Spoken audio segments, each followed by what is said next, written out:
아랍에미리트는 이란을 최근 공격 대상에서 벗어난 듯해요. 전쟁 초기에 거의 3,000발에 달하는 이란의 미사일과 드론 공격을 받은 후 이란이 바레인을 공격했지만 최근 교전에서 아랍에미리트는 직접 표적이 아니었어요.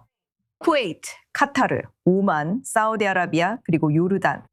마코에서 아부다비는 테헤란과 외교 및 경제 채널을 조심스럽게 다시 열고 있는 것으로 전해졌어요. 하지만 아랍에미리트는 이스라엘과 미국과의 방위 협력도 강화하고 있어요.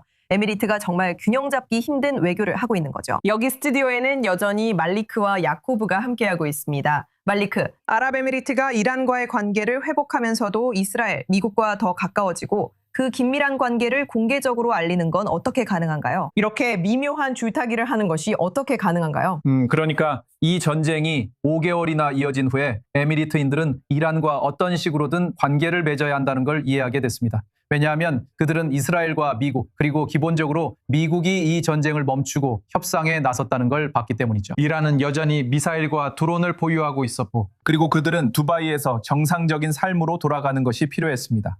그곳에는 사업가들과 임원들, 그리고 물론 이 지역 전역의 인플루언서들이 두바이에 와서 성공을 이루죠.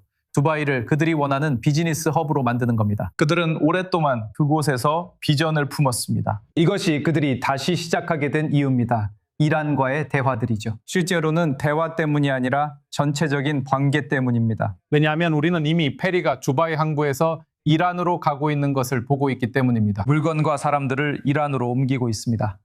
전쟁 첫 몇 주 동안 이란에 대한 처벌로 두바이에서 추방된 2만 명의 사람들이 다시 돌아왔습니다. 사실 우리는 노동자들에 대해 이야기하고 있습니다. 이란 정권의 이익이 되었던 사람들이 이제 다시 아랍에미리트로 돌아왔다는 이야기입니다.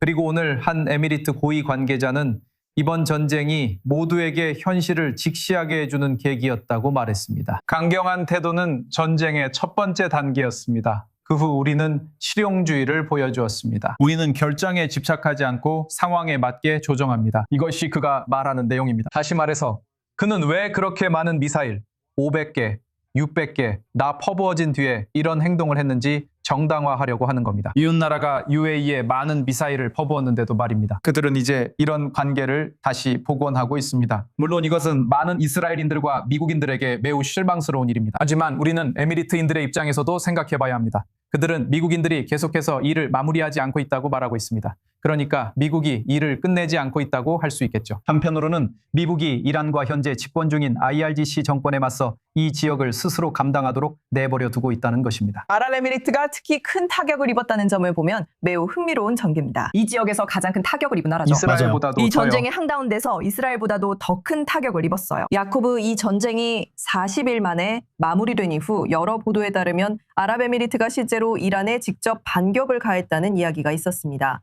하지만 아랍에미리트에서는 공식적으로 확인된 바가 없습니다. 하지만 이런 보도들이 나온 만큼 이란이 아랍에미리트뿐만 아니라 다른 걸프 국가들을 공격할 때도 에미리트가 반격한다는 사실을 알고 있기 때문에 이란의 계산법이 달라질 수 있을까요? 글쎄요. 그들의 계산법이 바뀔지는 모르겠지만 저는 이것이 테헤란의 의사결정자들에게 걸프 국가들을 미국으로부터 떼어놓으려는 그들의 시도가 기본적으로 실패했다는 것을 보여줄 것이라고 생각합니다. 그들은 걸프 국가들이 미군 기지를 유치하고 이스라엘과 긴밀히 협력하기로 한 결정을 후회하게 만들고 싶어 했습니다. 기본적으로 걸프 국가들, GCC 국가들을 공포에 몰아넣으려 하고 있습니다. 미국과 이스라엘로부터 멀어지게 하려는 것이 이번 미사일 공격의 목표였습니다. 공격이 무모하고 조율되지 않았다고들 하지만 저는 처음부터 분명한 목표가 있다고 말했습니다. 문제는 이 목표가 실패한 것으로 보인다는 점입니다. 아랍에미리트가 여러 가능성을 저울질하고 있고 걸프 국가들은 이란을 가까이 두고 있어 다양한 입장이 나오는 게 자연스럽다고 생각합니다. 이런 동네 깡패와 맞설 때는 더욱 그렇죠. 그들은 계속된 위협과 협박에 마주하고 있습니다. 그래서 저는 발릴이 말했듯이 그들의 입장에서 왜 그렇게 행동하는지 이해합니다. 하지만 그들의 행동과 발언 전체를 보면 그들은 여전히 미군 주둔을 계속 허용하고 있을 뿐만 아니라 아랍에미리트는 이스라엘과의 관계도 계속해서 가까워지고 있습니다. 아랍에미리트가 이스라엘의 방공 시스템에 점점 더 의존하게 되고 있다는 여러 보고도 있었습니다. 그리고 정보 공유도 이루어지고 있습니다. 그래서 이란의 전체적인 목표는 여기서 실패한 것으로 보입니다. 걸프 국가들이 미국과 멀어질 것으로 보지 않습니다. 저는 아랍에미리트가 이스라엘과 멀어질 것으로 보지 않습니다. 이것들이 이란의 주요 목표였고 저는 저는 그 어떤 것도 실현되지 않았다고 봅니다. 우리가 걸프 국가들이 현재 이 위기를 어떻게 관리하고 있는지 계속 살펴보는 가운데 중요한 지적입니다. 호르무즈 해협에 대한 통제권은 여전히 주요 분쟁 중 하나로 남아 있습니다. 오만은 이란의 자발적 기여금을 포함한 호르무즈 공동관리 메커니즘을 제안한 것으로 전해졌습니다. 이렇게 하면 이란이 해협을 단독 통제하지 않게 됩니다. 이 제안은 말레이 반도와 인도네시아 수마트라 섬 사이의 말라카 해협을 기반으로 하고 있습니다.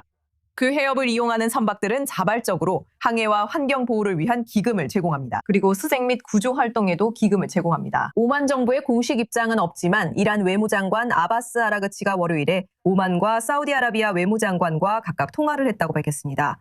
더 자세한 이야기를 나누기 위해 지금은 전 미국 오만 대사 마크 세버스와 함께합니다. 아부다비에서 저희와 함께하고 계십니다. 세버스 대사님, 24 뉴스에 함께해 주셔서 반갑습니다. 이 제안은 이미 지역의 지지를 받고 있는 것으로 전해졌습니다. 하지만 오만의 관점에서 볼 때 오만이 이런 메커니즘을 추진함으로써 얻을 수 있는 이익은 무엇인가요? 잠시만요. 제가 조금 뒤로 돌아가서 방금 전에 들었던 대화에 대해 간단히 언급하고 싶습니다. 네, 말씀하세요. 저는 파이낸셜 타임즈에 나온 한 가지 기사, 아주 흥미롭고 취재원이 많은 기사라고 해도 하지만 그걸 아랍에미리트의 정책을 확정적으로 설명하는 것으로 받아들이진 않을 겁니다. 확실히 차이점이 있습니다.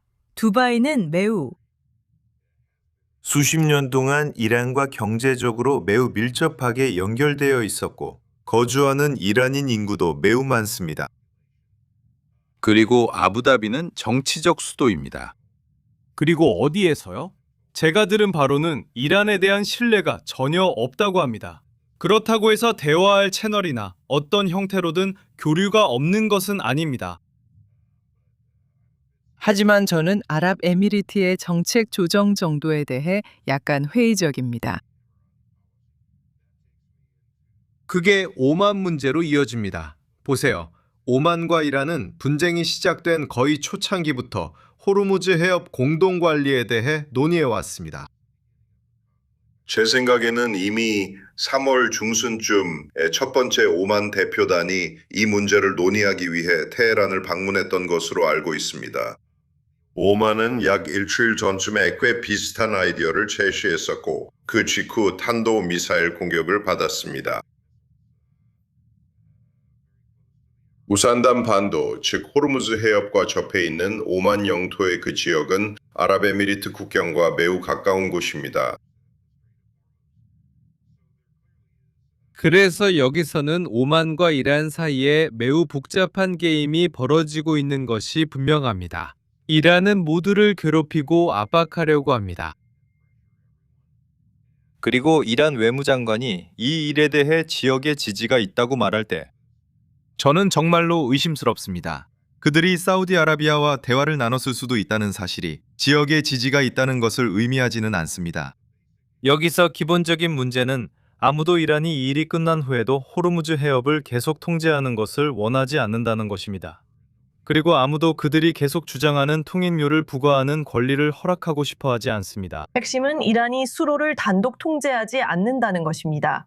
이 제안에 따르면 걸프 국가들, 특히 오만과 이란이 공동관리합니다. 하지만 그 이면에서 무슨 일이 일어나는지는 알 수 없습니다. 문서상으로는 꼭 그렇게 쓰여 있지 않더라도 실제로는 이들 국가를 강압해 여전히 완전히 통제하는 것 아닐까요? 이 점이 양해각서 붕괴의 원인입니다. 미국은 트럼프 대통령은 우리가 이란과 해협에서 선박을 공격하지 않고 해협을 개방하겠다는 합의가 있다고 생각했습니다. 오만과 이란은 자신들만의 해석을 가지고 있었는데 그 해석은 양해각서가 해협을 통제할 권한을 오만과 이란에 부여했다는 것이었습니다. 그리고 그 해석을 뒷받침하는 문구도 있었습니다. 저는 그 협상이 잘 안 됐다고 생각합니다. 그리고 미국 해군이 오만 해역을 통해 선박을 호위하는 것을 보자 그들은 선박을 향해 사격을 시작했습니다. 그리고 그것이 몇 주 전에 트럼프가 다시 폭격을 시작하게 된 계기입니다. 그래서 저는 이란을 신뢰할 수 없다고 믿습니다. 제 생각에는 저도 잘 모르겠습니다. 미국 군대는 그렇게 생각하지만 미국 행정부 내에서는 의견이 다소 갈릴 수 있다고 봅니다. 그리고 그것이 걸프 지역의 대다수 의견이라고 생각합니다. 그렇다면 걸프 국가들과 미국이 다시는 양해각서처럼 되지 않도록 어떤 보장을 원할까요? 개인적으로 저는 우리가 이란의 선박 공격 능력을 계속해서 무력화해야 한다고 생각합니다. 그것이 지난 2주 동안 대부분의 폭격의 초점이었고 그러다가 중단되었습니다. 그리고 저는 그게 옳은 방향이라 생각합니다. 그들을 최대한 약화시키는 것입니다. 그리고 그들이 이런 종류의 작전을 수행할 수 없다는 것을 깨달았을 때 그때 그들은 합의를 모색하는 데 있어 더 합리적으로 반할 수 있습니다. 그게 제 생각입니다. 막시벌스 대사님 오늘 함께해 주시고 호르무즈 해협 상황에 대한 통찰을 들려주셔서 감사합니다. 아인14 뉴스 함께해 주셔서 감사합니다. 저도 기쁩니다.